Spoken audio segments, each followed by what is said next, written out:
Qu'est-ce que vous craignez le plus? Donc vous êtes patrouilleur pour la SANEF. C'est de se faire percuter par un véhicule, hein. C'est ça. C'est ce qui est le plus dangereux, quoi. Et comment on se protège? On se protège déjà en regardant. Déjà, en regardant, c'est déjà 50% de la protection. Et après, il faut se mettre à l'écart, il faut anticiper ce que les usagers font.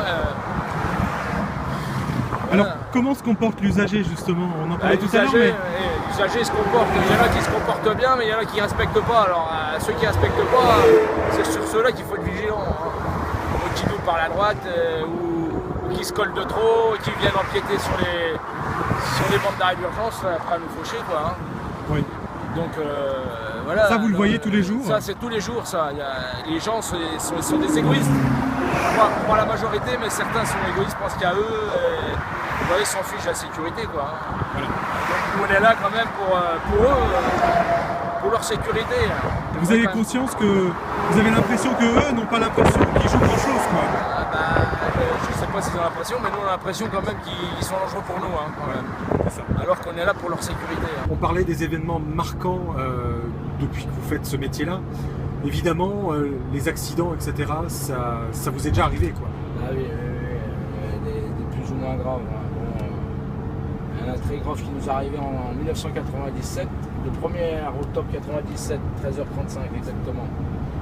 On était en train de percer des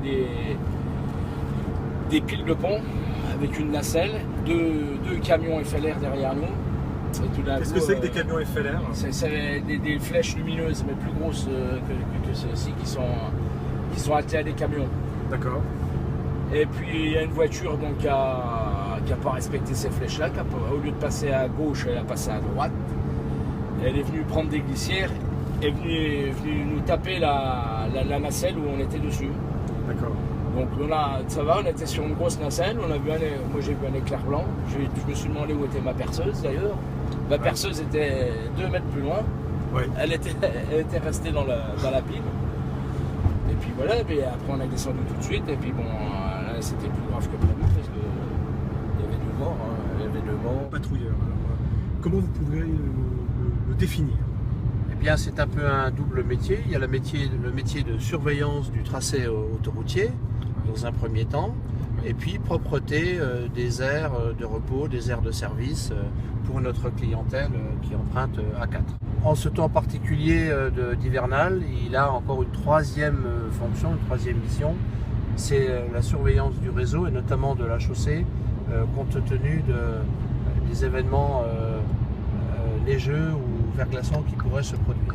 Donc l'idée, c'est de remonter des informations à notre poste central d'exploitation pour qu'on puisse déclencher un salage préventif et de ce fait prévenir la formation du verglas ou de la neige.